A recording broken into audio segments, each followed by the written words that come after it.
Hi, everybody. Hello. I'm Dr. Carolyn Alexander, and I warmly welcome our partner, Dr. Diana Chavkin. We're so excited today to talk about how to improve fertility for future motherhood. And I'd love to have Dr. Chavkin start first and introduce yourself. Great. Hi, thank you so much for the warm welcome. I'm so incredibly excited to be here at SCRC and to be doing this webinar with you Are you today here. on mute or Do you not hear is, me?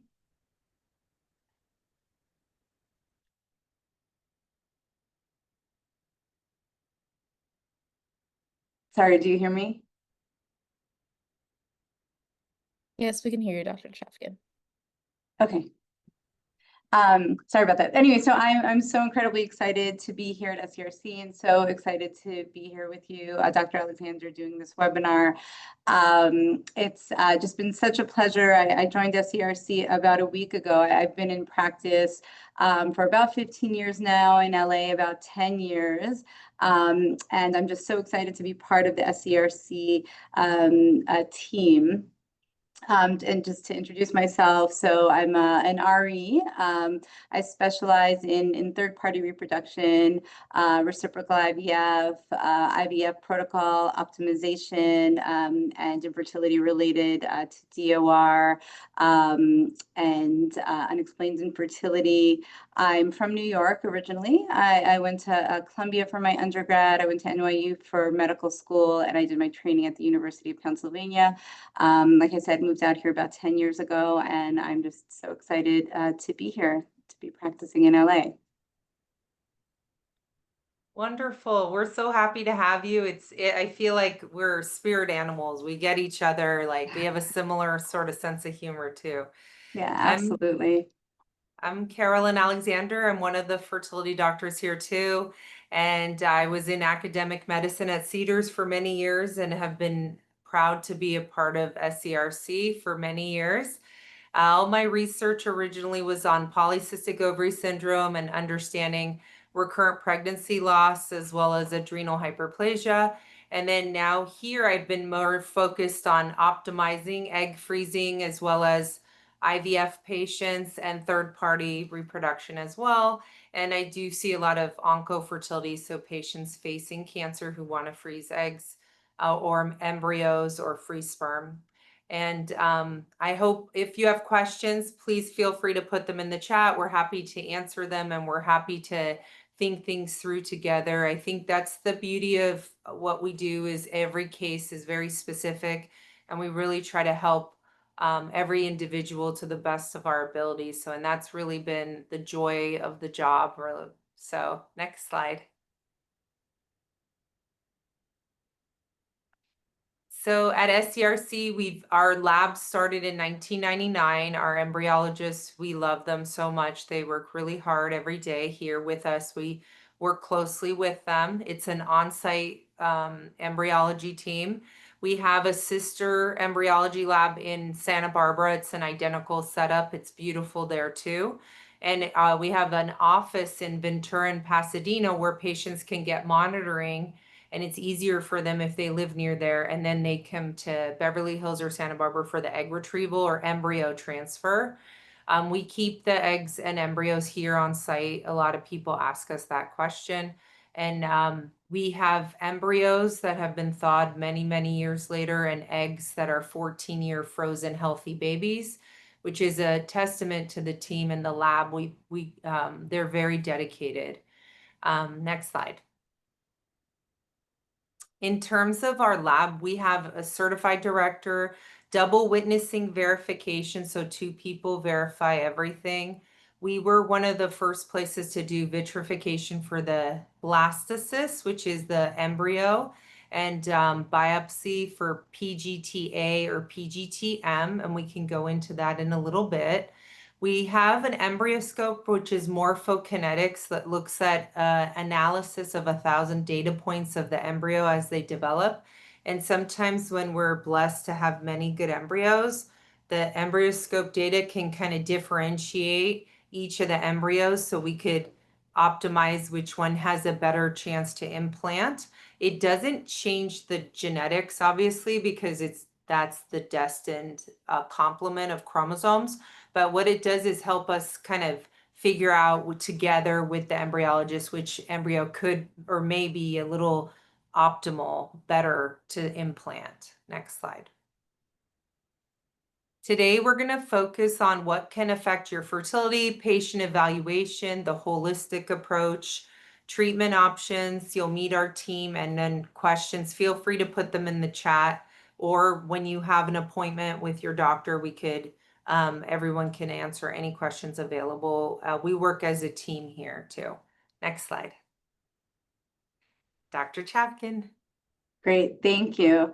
Yeah, and you just, speaking about the lab and all of the experience here at SCRC, I have to say that one of the main things that brought me here was SCRC's amazing reputation and the success rates of the lab,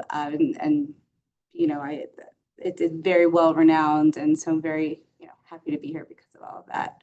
And so today we're going to talk about what can affect your fertility. So some things here listed on this slide.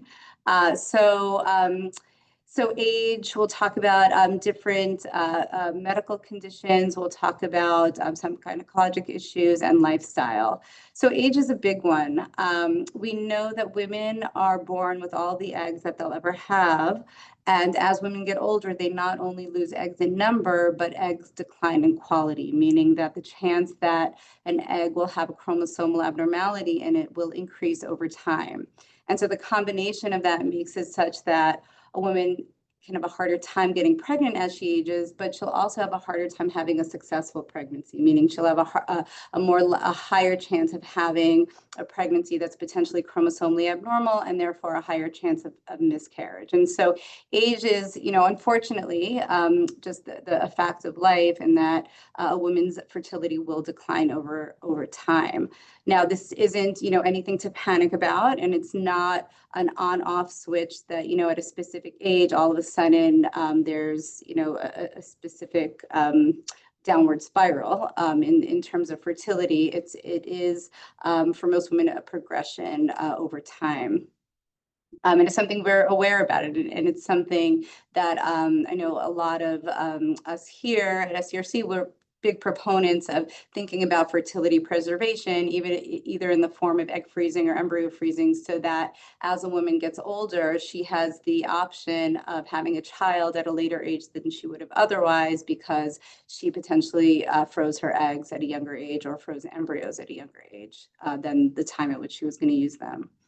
Polycystic ovary syndrome. So that is the most common reason why women have anovulatory cycles. So the normal course of things is that a woman will release an egg about every 28 to 30 days, and she will ovulate. And we know that a woman is ovulating when she gets a period once a month.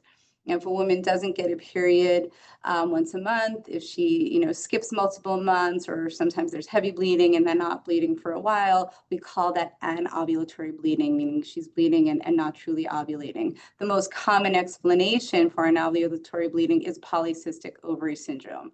Polycystic ovary syndrome includes multiple factors to make this diagnosis. And number one, we have to make sure there are no other conditions that are causing this problem, but also polycystic ovary syndrome is usually associated with a high number of follicles in the ovary.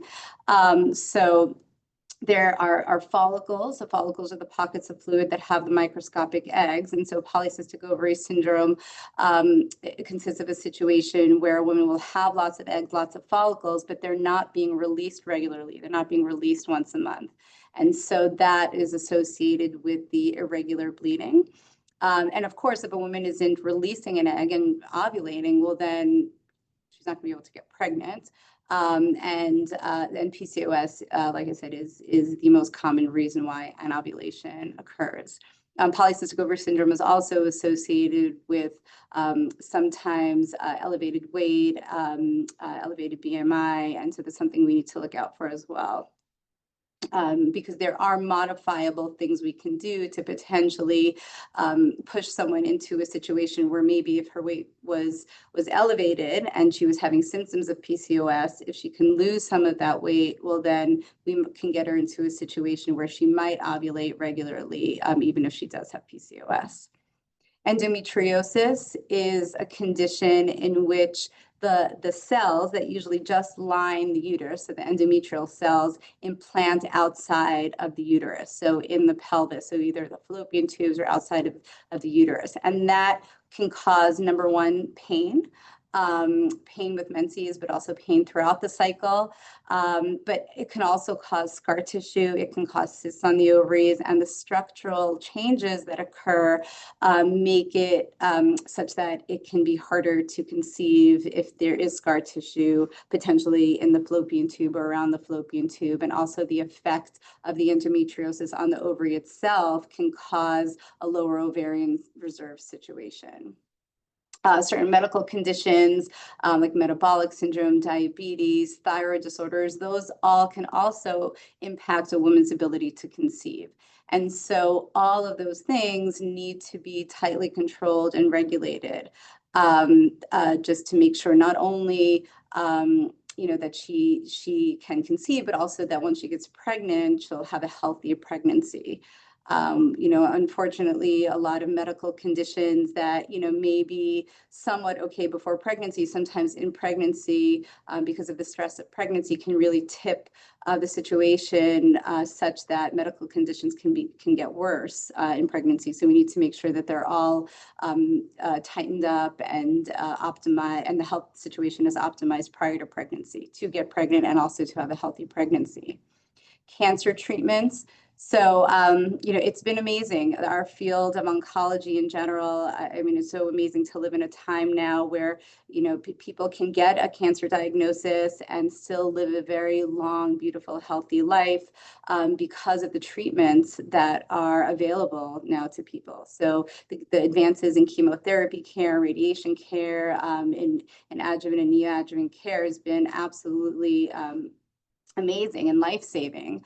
However, some of these treatments are gonatotoxic. So gonatotoxic meaning that it can affect one's eggs. As I mentioned, a woman is born with all the eggs that she'll ever have, and things like exposures to chemotherapy, radiation can affect that egg count.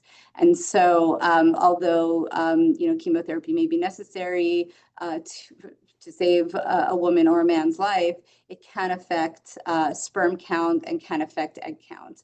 And so it's important to keep that in mind. And again, that goes back to this idea of fertility preservation. If somebody knows that they're going to be exposed to chemoradiation, maybe we can, squeeze in a cycle of egg freezing or embryo freezing before that exposure occurs. Or after treatment, we know that potentially there might be lower ovarian reserve. And so someone that may have been able to conceive naturally, potentially before chemotherapy afterwards, they may be in a situation where they have lower ovarian reserve because of those treatments. And so doing things like IVF or other fertility treatments can help. Blocked or damaged fallopian tubes, either due to scarring of endometriosis or due to scarring from pelvic inflammatory disease or other surgeries that may have caused scarring in the pelvis, can create a situation where the fallopian tubes are damaged. And the fallopian tube is where the egg and the sperm meet naturally. And if the fallopian tube is damaged, well, the egg and the sperm are not going to meet. And that's important to know ahead of time.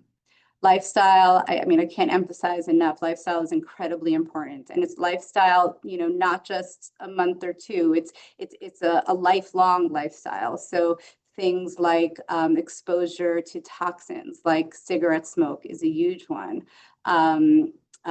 Excessive alcohol or environmental exposures, all of those things can really affect our egg supply, our health, and our ability to conceive. And so we just have to really be careful with our exposures and our health, and just try to optimize that as much as possible, so that we have the ability to conceive for as long as we can.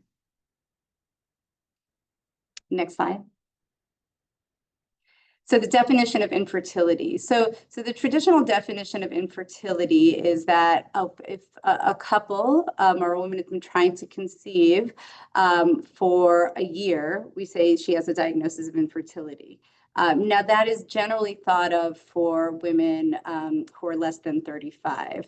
If a woman is over the age of 35 and she's been trying for 6 months, we don't say, okay, go ahead and try for another 6 months, because we don't want age to affect her so much so that when we go ahead and do treatment, the chances of a good outcome are going to be less. So we kind of have different criteria for less than age 35 and then over the age of 35. And it has implications for when we are going to intervene. So if we give a woman a diagnosis of infertility, that means it's time to intervene, because the chances of her being able to conceive on her own are going to be not that high. And so we want to intervene. And this chart here just shows you, so on the our horizontal axis, on the x-axis, you see months. So over time, you can see over up to 36 months. And on your y-axis, you can see % chance of conception. And so what essentially you see is that in the normal fertile, general population, the chance of conceiving in the first 3 months of trying, so assuming that there's that there is ovulation, and meaning an egg is being dropped and it's being released, the chance of conception is about 18% in a normal, fertile, healthy situation. As time goes on and a woman still hasn't conceived, we'll say, okay, well, it's no longer 18%, it goes down because she potentially should have conceived. So meaning as time goes on, if she hasn't conceived, we're starting to think that maybe something is wrong and she may not be able to conceive on her own. And then once we get to that certain point of 12 months, you really see that precipitous decline. You can kind of see that slope really spiraling down. And it doesn't mean that she's not going to be able to conceive at all, but the chances of her being able to conceive really does go down at the longer we wait. And sorry, and the one other thing I will say about that is that we want to intervene because the chances of our fertility treatments aren't going to work forever either. And so that's why once we get to a certain point, and especially when a woman is over the age of 35, we don't want to wait necessarily 12 months or 2 years, because then the chance of the IVF or other treatments working is really going to decline over time as well. Okay, next slide. And this, the heart of all that, the basis of all that is essentially this. So there's natural ovarian aging. So again, when we're born with all the eggs that we'll ever have. And this cross-section over here is a cross-section of the ovaries. And these kind of little circles are the germ cells. They're essentially representing what are going to be eggs that theoretically can be released one day. What happens is that the eggs are kind of sitting in meiotic arrest, meaning that the chromosomes are sitting essentially all lined up, kind of sitting there waiting to ovulate for that process to continue, for the meiosis to continue. And then when fertilization with sperm occurs, the meiosis continues even further, and then the chromosomes hopefully divide normally. The problem is that as the eggs are sitting there over time and as we age, the chance of those chromosomes splitting normally in meiosis 1 and meiosis 2 really declines because we think that there's sort of like a stickiness of the chromosomes, and meaning that the chromosomes are more likely to be abnormal. But here what we're seeing is that the number of cells, which is up here in your vertical axis, the number of cells will decline over time. So even when a little baby girl is born, she has about 6 to 7 million eggs. By the time she hits puberty, that number goes way below 1 million. So even before she's ever even ovulated, the egg count declines hugely, right? And then over time, from the time of puberty until she hits menopause, she'll lose eggs over time because of ovulation, but also in the natural process of what's called atresia, in that eggs will be programmed to disintegrate and essentially die off on their own over time. And the idea is that as women hit menopause, by the time they hit menopause, there are essentially no eggs left, either because they've ovulated or because they've undergone atresia.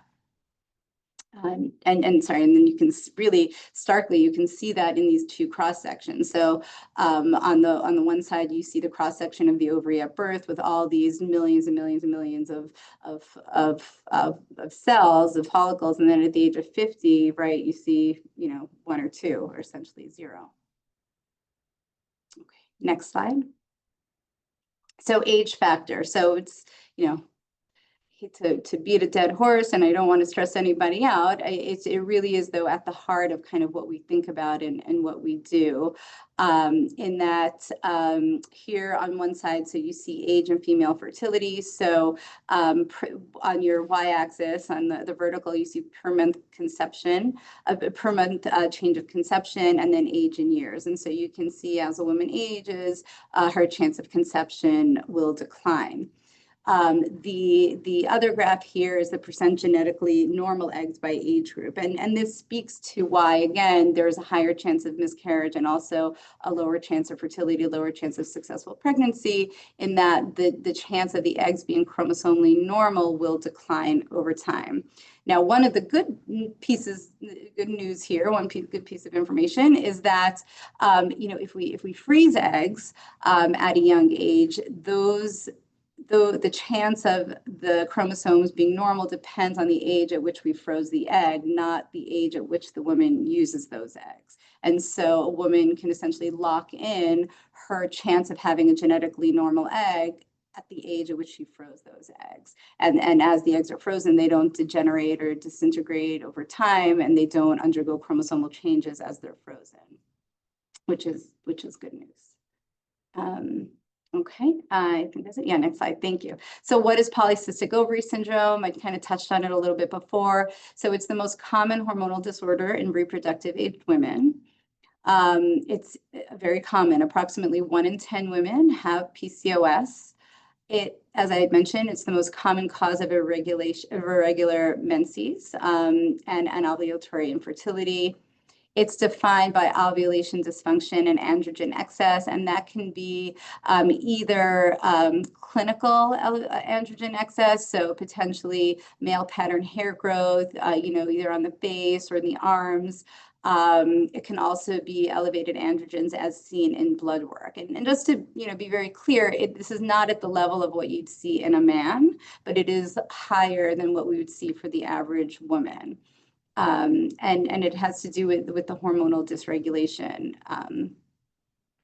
And it's often associated with impaired insulin response. And that's why women with PCOS are sometimes more prone to develop diabetes, insulin resistance, and metabolic syndrome. And, you know, the unfortunate thing about this is that women with PCOS are also more, you know, they're more sensitive to be affected by that.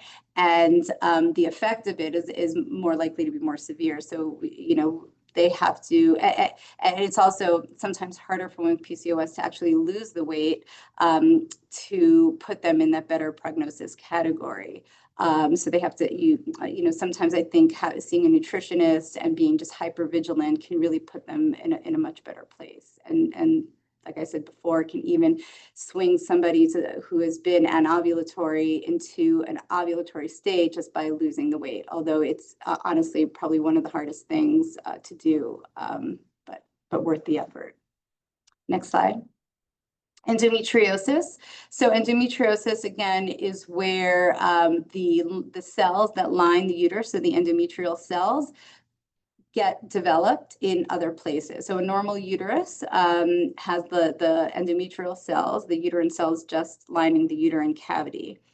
When those cells implant other places, either, you know, outside of the uterus, in the pelvis, on the ovary, and the fallopian tubes, it can cause scar tissue and issues, structural issues.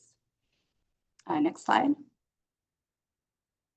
Medical conditions that can affect fertility: diabetes, hypertension, high blood pressure, extremes in BMI, fibroids. So fibroids, if they're, you know, in the uterine cavity or if they're in the muscle of the uterus, can impair implantation, and hormonal imbalances.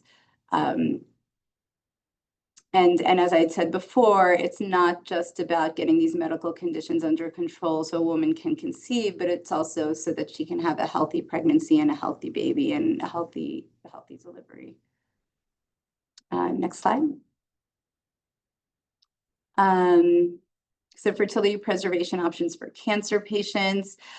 So again, as I had mentioned before, the field of oncology has really progressed in amazing ways, but it's really important for oncologists and for us to be advocates for the patients to say, okay, it's important obviously for people to get the care they need so they can survive their diagnoses and go on to live, long lives. But quality of life is important, and also an individual's hopes and dreams about their fertility and their family planning is also important. And so it's really crucial that we get the word out there and that it's offered to people before it's too late, before they're exposed to let's say chemo radiation. And so either sperm freezing, we do that in our clinic.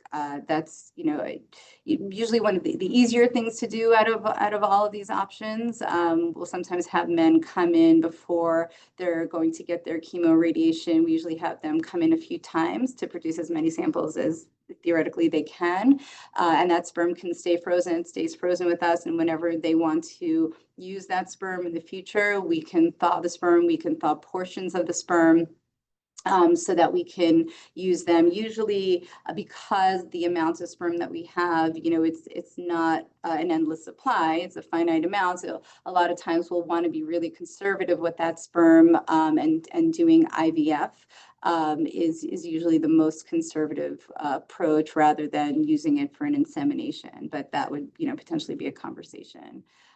Egg freezing. So again, if we can freeze eggs at a given point in time, that will give will give any woman a better chance of conceiving than she would if she were to wait until later. But especially if a woman's going to be exposed to specific toxins that we know are going to decrease the egg count, well, then she's going to have a much higher chance of being able to conceive in the future if we were to freeze eggs now, as opposed to waiting till later. Embryo freezing is also a wonderful option. Embryo freezing is it can be offered to single women if they want to use a sperm donor. So, even a woman who is single and doesn't have a partner, it doesn't mean that she can't freeze embryos. But of course, that limits the ability of her to use that with another partner, obviously, down the road. And so, some women who will do a cycle where they'll freeze half eggs and then the other half they'll make embryos, potentially with a sperm donor. But either option is good. Now, the one benefit I'll say about embryo freezing over egg freezing is that, well, with embryo freezing, we can actually test the embryo to see if it's chromosomally normal or not. With egg freezing, we can't actually test the egg to see if it's chromosomally normal. So it's a little bit more of an unknown as to what we have when we freeze eggs.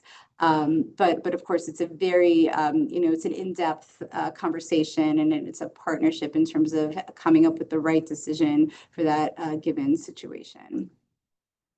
And cryopreservation outcomes. So outcomes are extremely favorable. So thaw survival is about 97%. Fertilization and cleavage is about 70 to 80%. And excuse me, we're talking about frozen eggs here. So essentially, if we have frozen eggs, and we make sure to, especially in our lab, we make sure that we're freezing good quality eggs. If we're freezing good quality eggs, they are extremely likely to survive the thaw.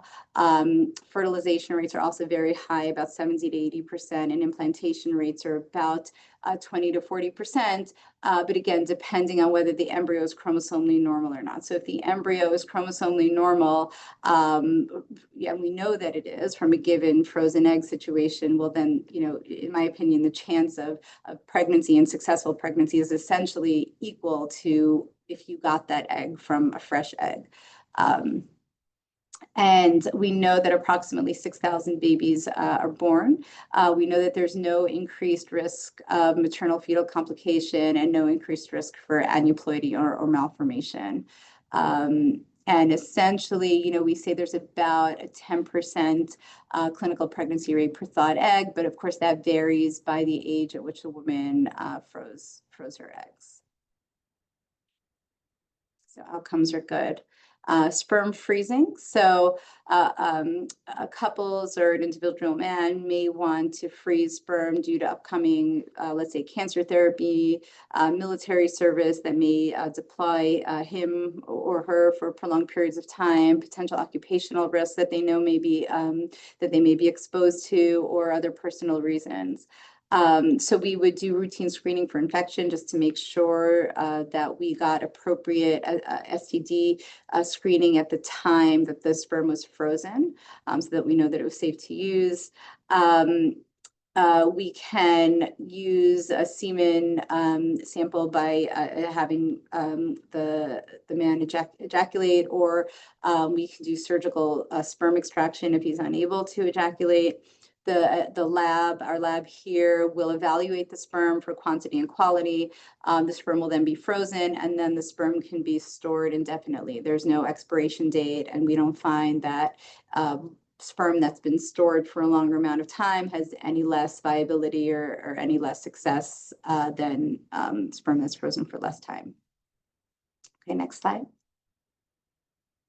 So patient evaluation, extremely important. Medical history is probably the most important part of this whole evaluation, trying to understand what they've been through so far, how they've been trying, what their workup is. I think also very important is trying to understand what their hopes and dreams are, what they may be doing in the next year or 2 or 3 years that may limit their ability to have the family size that they want. And what is the family size that they want? What are their goals?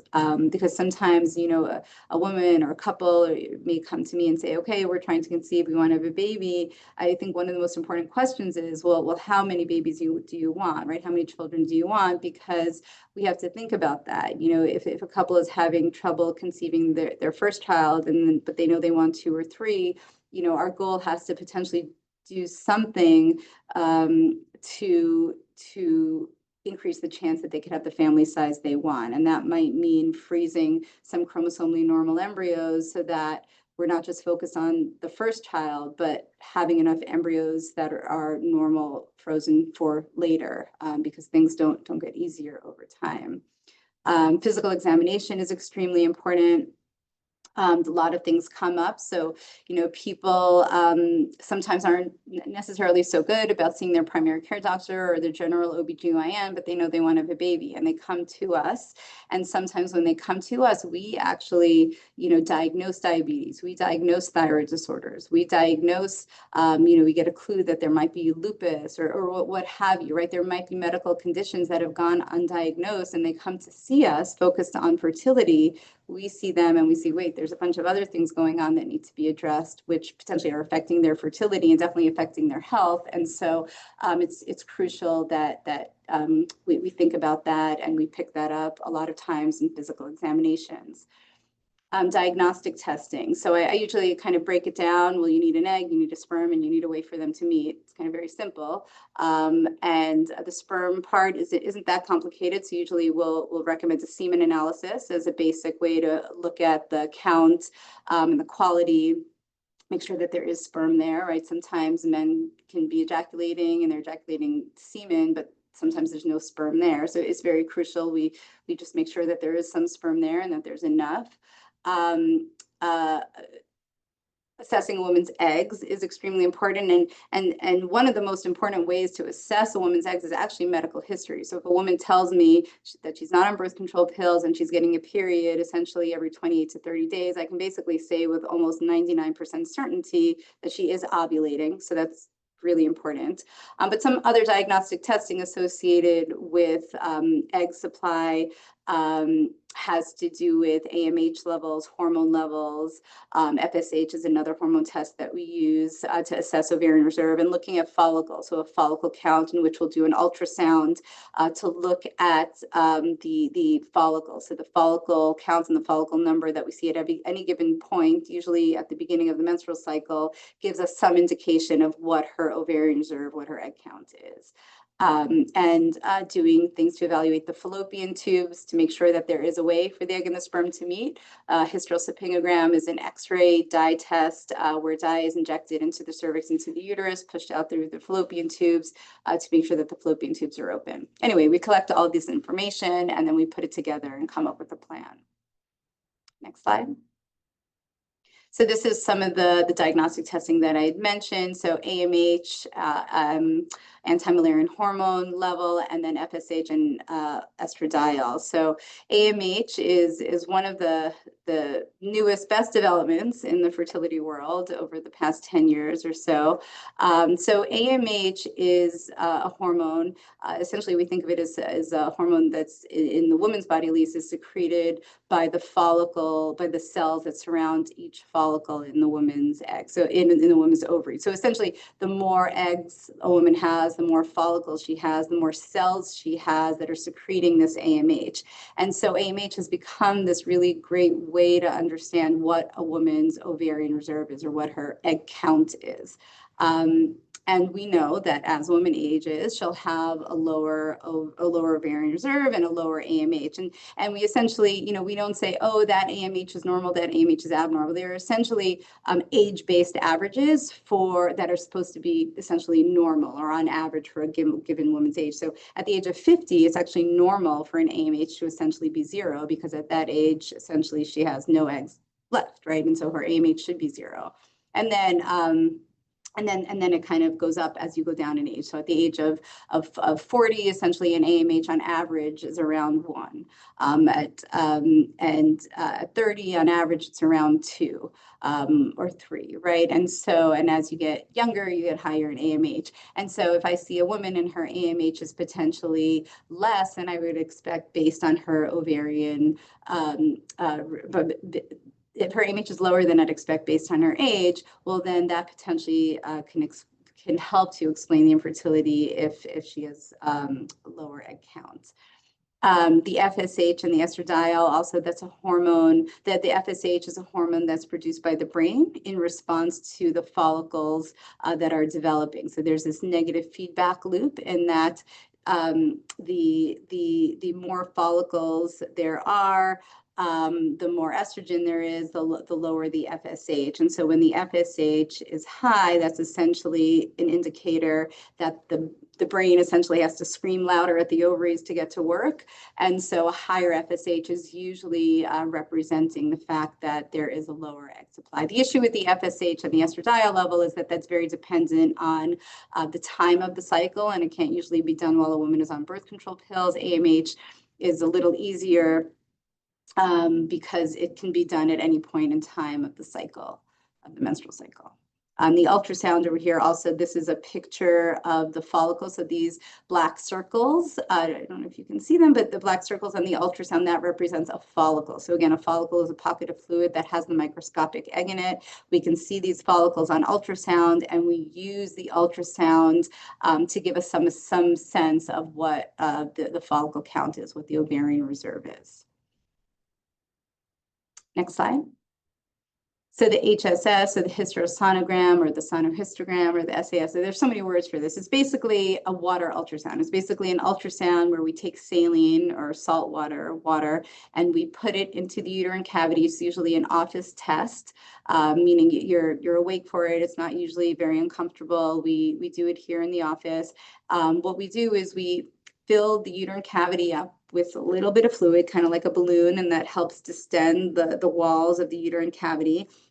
And so it makes it so that you can see something protruding into the uterine cavity if it's there. So if there's a polyp or a fibroid or something that shouldn't be there that may impair implantation, you won't see this nice black cavity like you would see on this one picture here on the left-hand side where it shows you the saline in the uterine cavity where it's just this black circle or black oval shaped.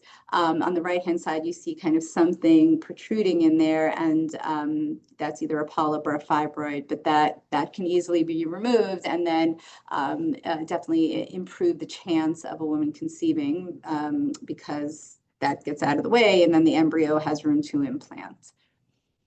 Next slide. hysteral salpingogram. So this is an X-ray dye test. So this is done in a special radiology center where there is X-ray. We have that ability to do that here, thankfully, at SCRC, which is really cool. But essentially, it's kind of similar to the water ultrasound, but the extra good thing about the hysteral salpingogram is that it actually assesses fallopian tube patency. So what happens here is that radio-opaque dye is injected into the cervix, into the uterus, and you can see the uterine outline, so you get to kind of see some structural abnormalities or understanding what's going on with the uterine cavity, but then also you're seeing the dye pushed out through the fallopian tubes. And so what happens when the fallopian tubes are open is that this dye spills out through the fallopian tubes, spills out into the peritoneal cavity, and we say, okay, great, the fallopian tubes are open. But if for some reason it's not spilling, or it's kind of like filling up the fallopian tube and dilating it, well, then we know that there's some sort of issue that needs to be addressed. If the dye is not coming through, then the sperm is unlikely to get through well either, and then either will the egg, and so a pregnancy can't occur. Next slide. Great, thank you. I'll hand this off to Dr. Alexander. Great. I love hearing all that. It really was so thorough and clear, and I think it helps every time I hear how the philosophy is, and you're very detail oriented, so it really helps us get through step by step what we're trying to understand for each patient. So next slide. So it's important to avoid toxins. I think the holistic approach, as Dr. Chavkin said. So in general, everything in moderation, because a lot of patients do have some red wine, some beer. We can't say to cold turkey everything. So 2 glasses a week is probably reasonable, but during the fertility treatments, because they rely on proper kidney and liver function, we don't want too much alcohol during that time. As well as some men who binge drink or have more hard alcohol, we do see the sperm quality not be as ideal. So both partners have to work together to make it the best outcome. THC or marijuana and vaping can impact egg and sperm quality. I think of it as kind of suppressing the pituitary, which is the master control gland. So in some men, they'll over time, if they have a lot of marijuana, they'll get a teeny bit of hypothalamic issues. And so it's important for them to not cold turkey what they're doing, to go to half the amounts, and then again, half the amounts a week or 2 later. And then we transition them down off of it. If they're using it for sleep, we can add melatonin and sometimes other sleep agents to help. We can work in conjunction with the primary care doctor. Tobacco is very important. I just had a patient where I convinced her to think about Chantix, which is a medication that helps us really cut that craving for nicotine. And she was really happy with that suggestion because her primary care doctor maybe didn't mention it over time. And so that's helping us, because during the fertility treatment, especially in women who've had or are having tobacco within the month or 2, there's a higher risk of kind of a thickening of the blood system, so a higher risk of blood clotting, such as deep vein thrombosis or pulmonary embolism, when we're always afraid of that. And so it's a higher risk in patients who have a family history, tobacco use, sedentary lifestyle, long flights or long car drives, especially when they're on the fertility treatments, which our goals are to get good eggs and many eggs, which can produce estrogen, and estrogen's a risk factor for those things too.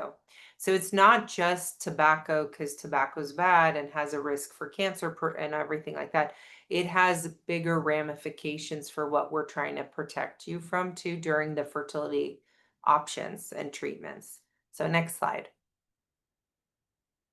In terms of nutrition, it's also sometimes Friday night to have like some sweets or pizza or something. That's okay, because people always say, did that hurt anything that I did that? No, it's everything in moderation. But over your 7 days of nutrition, you really want to amp up fruits, vegetables, lean meats. Sometimes the acai berry has some evidence that it might have antioxidants that are helpful.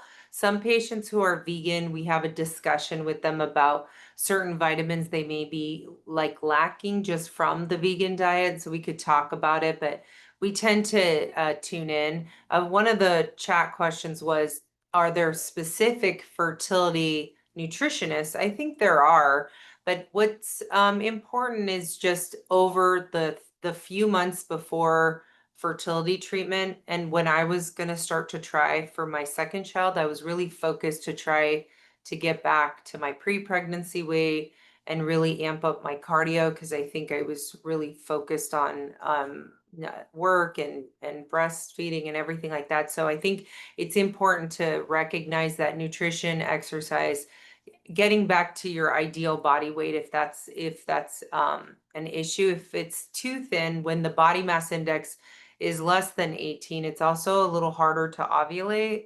The system says, why should I ovulate? There isn't adequate nutrition. So it's important to recognize that too if we're doing calorie restriction. Sometimes with some men, if they go on the 16-hour fast and are doing intermittent fasting, we'll see the sperm quality change a bit, and you would think it would super duper improve, but sometimes it's the opposite. And so every person's very unique and it can have implications. But with men, we encourage them to eat walnuts. There's a UCLA well done study on omega-3 and 6 and walnuts. And then we really encourage them also to avoid artificial sweeteners, too much hard alcohol, and avoiding the heat to the testicles too for impact on sperm DNA. Next slide. Prenatal vitamins is really important. Folic acid prevents spina bifida. Vitamin D levels of 30 to 50 have some evidence to prevent preterm labor, so that's really important. Metformin in patients with polycystic ovaries can cause B12 deficiency, so it's important to think about amping up the B12, especially in nutrition or as a vitamin, because that can have an impact with metformin. If someone's had the gastric sleeve or gastric bypass, micronutrients are hindered from being absorbed in the stomach. Some patients, if they have really heavy periods, can get ferritin to go down.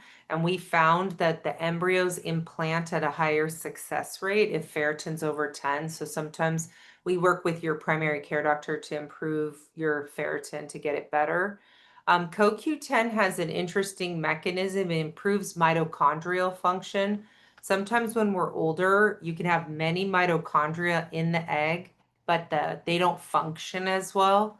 And so CoQ10 may be a mechanism to improve mitochondrial or the energy function in the egg, as well as in sperm quality too.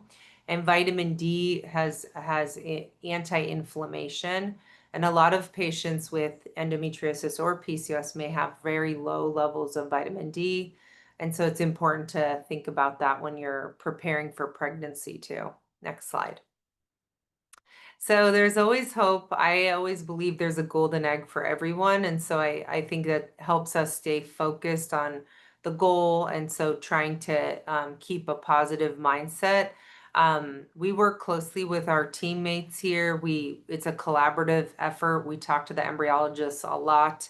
So we always are in discussions, how to improve egg survival of the egg thaw, how to improve the embryo implantation rate. So there's a lot of discussion to help every couple or every individual. I think it's important to get a sense on the embryology lab and how long they've been there and all those details. But I think it's important to feel comfortable with your physician as well as the team and the embryology lab too. Next slide. So here we do egg freezing, embryo freezing, sperm freezing. We got a question also for the IUI, intrauterine insemination, which helps a lot in cases where the semen analysis is borderline and perhaps the patient's ovulating really well. She feels a positive ovulation predictor kit. The uterus doesn't have any fibroids or any impact to the uterine lining, the fallopian tubes are open, and the ovarian reserve is good. IUI can help in mild male factor cases, as well as in some patients where we want to talk about the options before in vitro fertilization or egg freezing or embryo freezing too. Surrogacy is important. Some patients are born with no uterus. It's an anatomical thing that happens. Some patients had an emergency C-section and then had bleeding, have no uterus. We do see some patients where a cardiologist calls us and says they're not allowed to carry because they have a cardiac issue that's not safe in pregnancy. So there are many, many reasons for surrogacy. Sometimes patients are on medications where it can be so harmful to the early pregnancy that it's not ideal. So they have to think of the pros and cons of using a surrogate. But we work hard to help patients get ideal surrogate, someone healthy, kind, who will listen to all the medications. We talk to them a lot. We make sure they're on prenatal vitamins, and we have a checklist to make sure the surrogate's as healthy as possible so that our patient gets the ultimate full-term healthy baby. So it's a very big effort to do and steps, but along the journey, we're together on it and working hard. Donor eggs are either frozen eggs or fresh eggs. Frozen eggs tend to arrive quicker, but with the frozen eggs, they come in little sets. And so sometimes we could get 6 to 10 eggs that give us many good blastocysts or embryos. And sometimes, depending also on sperm quality, we may or may not get a good set. And so it's important to think about the frozen eggs. We've had a lot of success with them, but we try to ask in the egg retrieval day for that egg donor, how did things go? How many eggs were obtained? How high was the estrogen? There's a lot of tips to help see what we can do to get a better success. A fresh donor egg takes a little more time. It takes 3 to 6 months to find an ideal patient.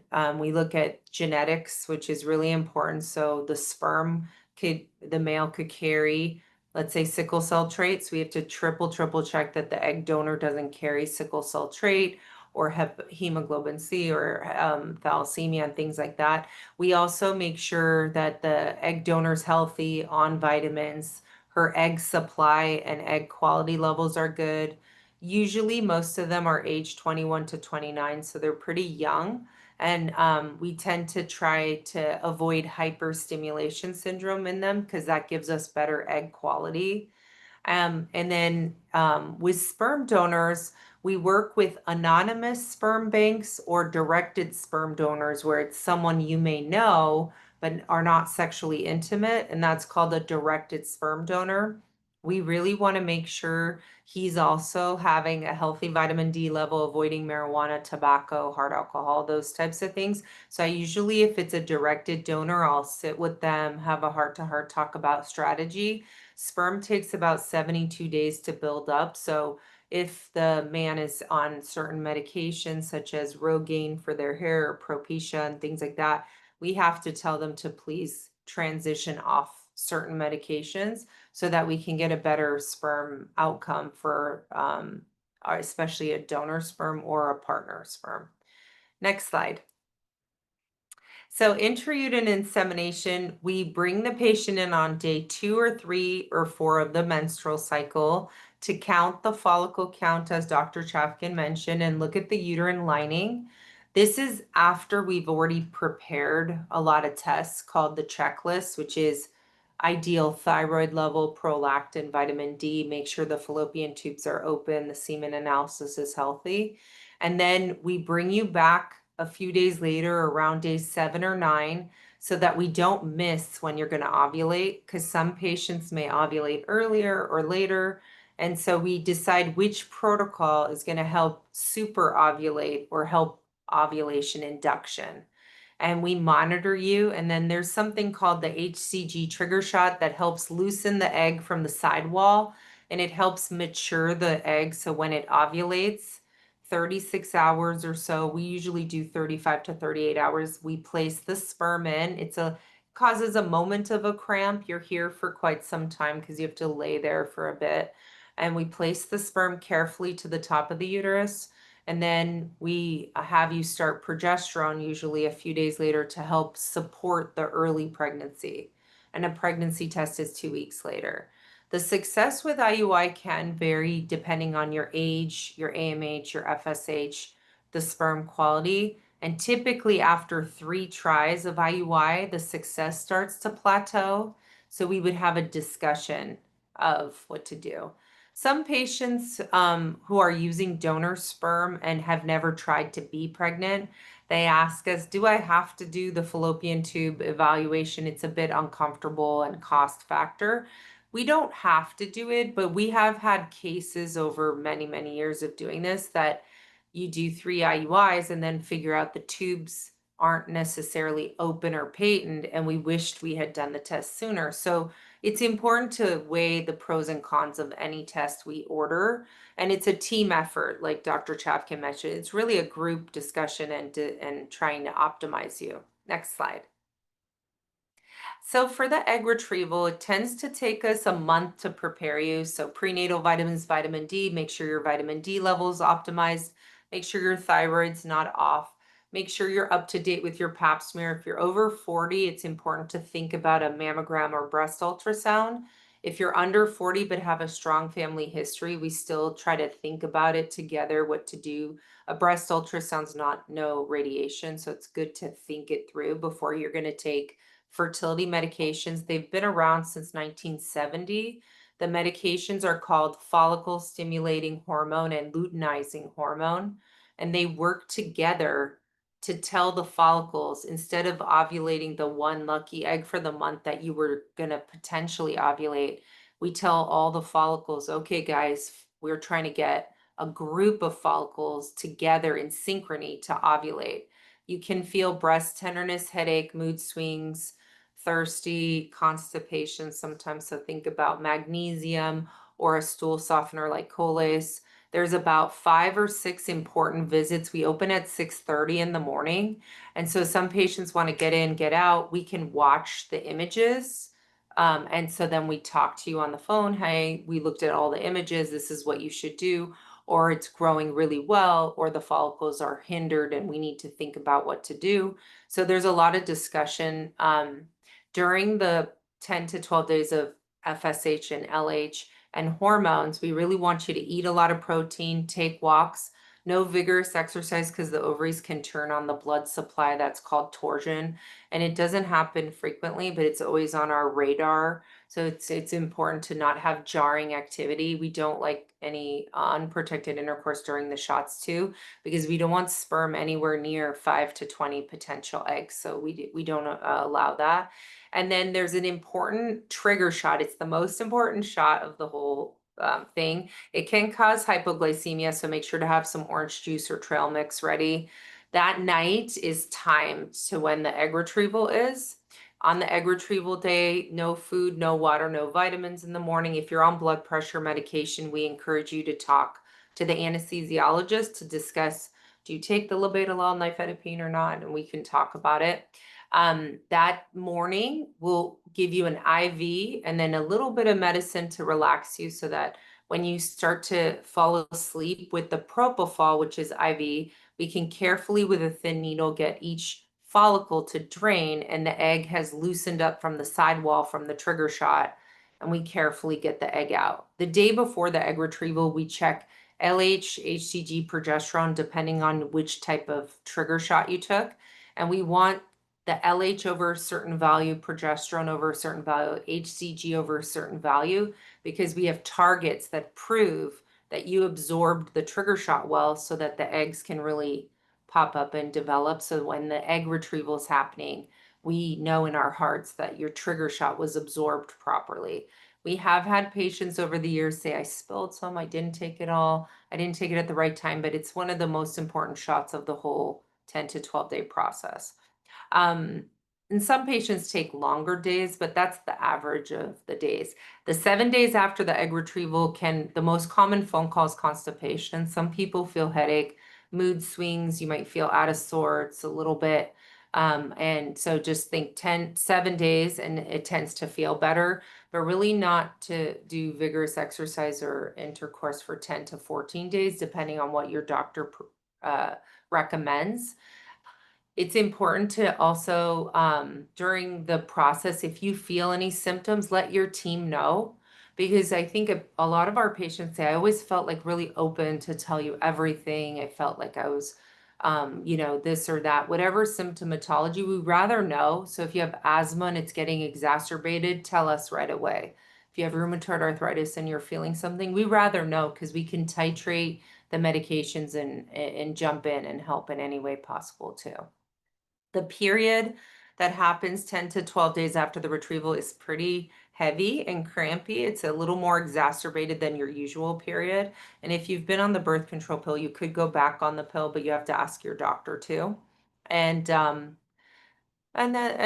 the process after the eggs are retrieved, the doctor will keep you posted on every step of the journey from there. Next slide.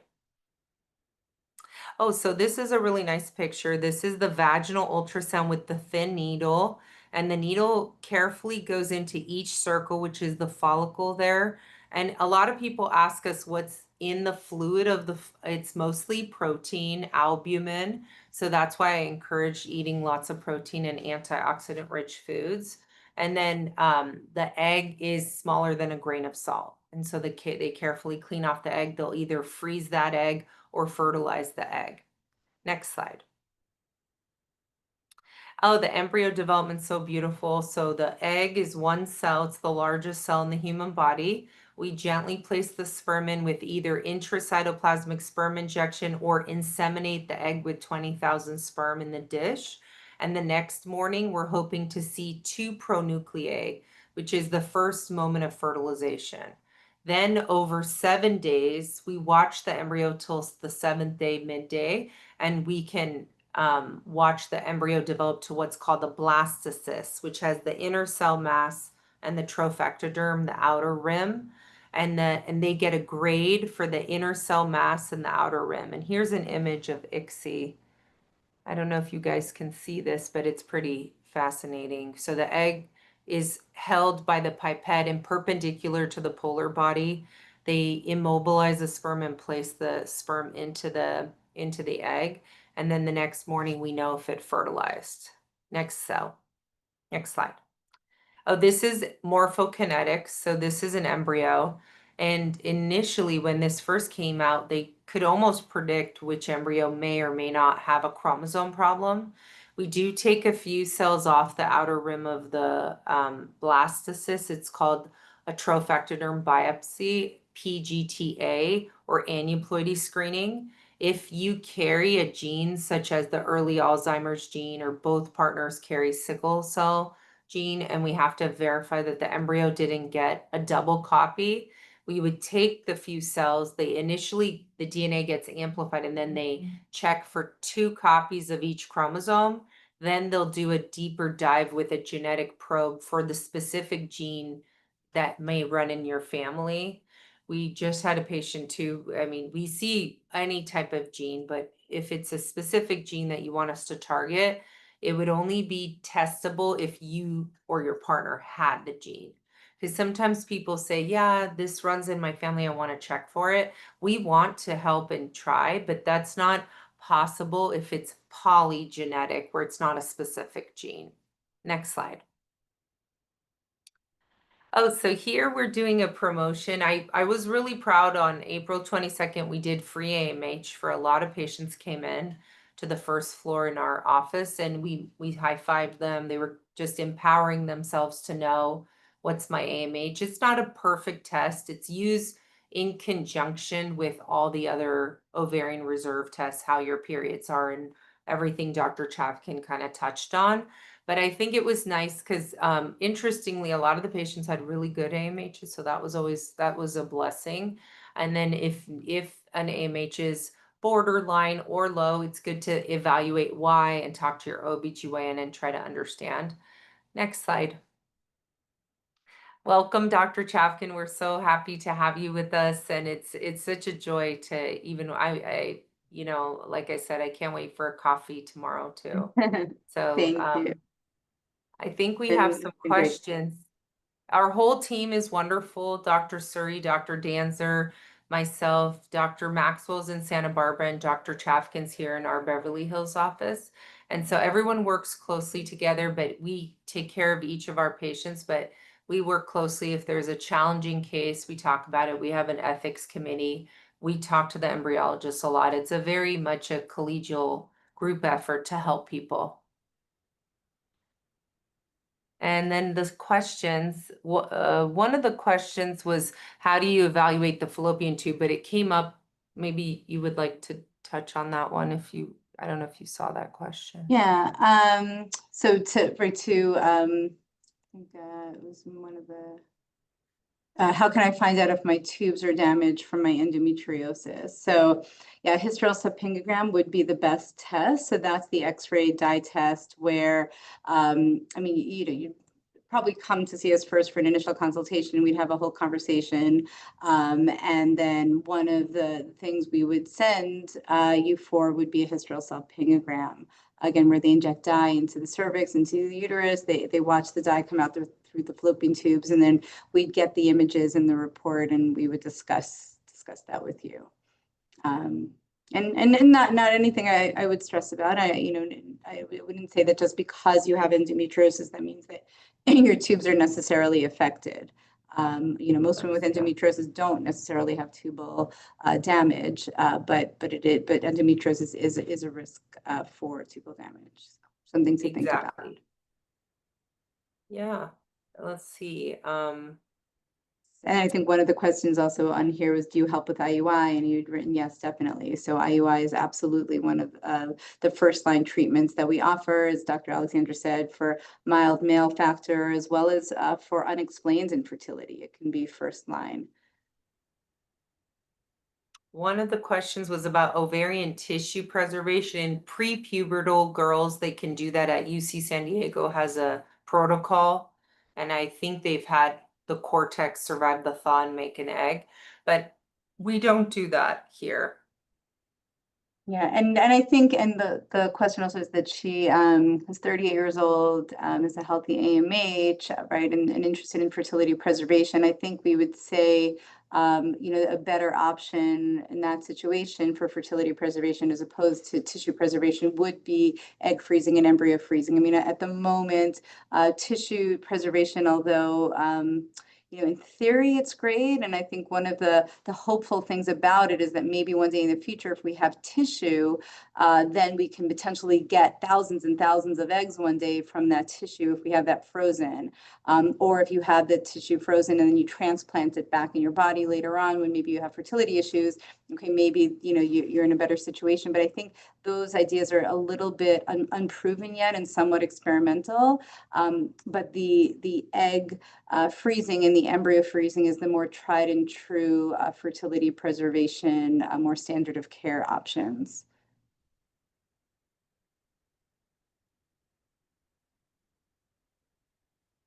I saw one of the questions was in terms of the AMH chart. We can put it back up, team Layla.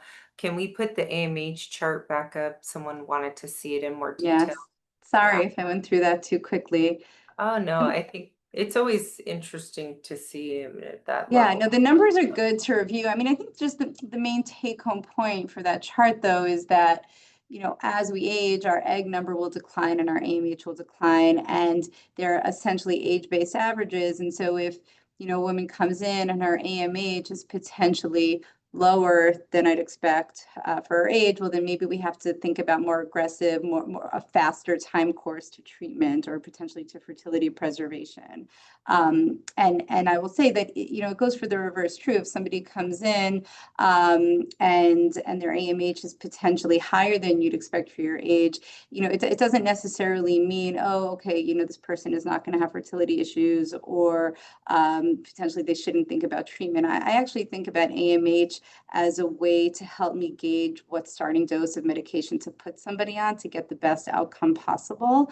But I really use history and kind of desires for family as to what treatment options to do. So if somebody's been trying for a while and they want to have 3 to 4 children, but their AMH is maybe a little bit higher than I'd expect for their age, I don't necessarily say, okay, well, let's do nothing, because AMH is a number, but it doesn't tell us everything, and it can't help us guide every step.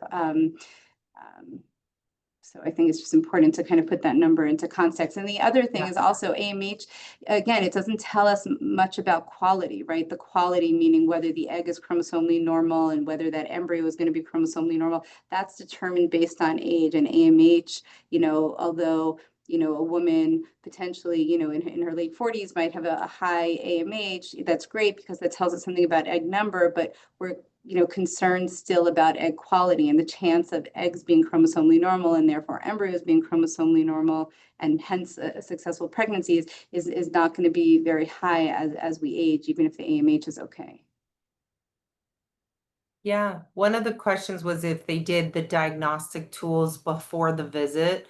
We have to still dive in deep on how was puberty, menstrual cycle, your health issues, all the details of lifestyle modifications and stuff like that, and make sure, is there anything we're not thinking of, like autoimmune issues, or if you have a family history of blood clotting disorders, other things that can pop up in the conversation.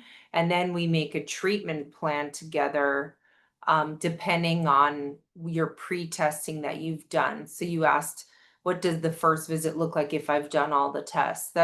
There's still a bit to discuss and go over too, for both partners as well. Yeah. Absolutely. Thank you guys for such wonderful questions and for watching this, and we're happy to help in any way possible. And Diana, any other questions or comments? I don't know. This was so fun. I love doing this with you and I love the questions. Thank you everybody for your participation. So happy we can do this by webinar. But I remember back in the day we used to do this in person and it was a little harder and traffic and everything. So it's so nice that we can do this online and yeah, it's great. Thank you for tuning in. Okay, take care. Cheers. Bye. Bye, Be well, everybody. everybody. Safe journey.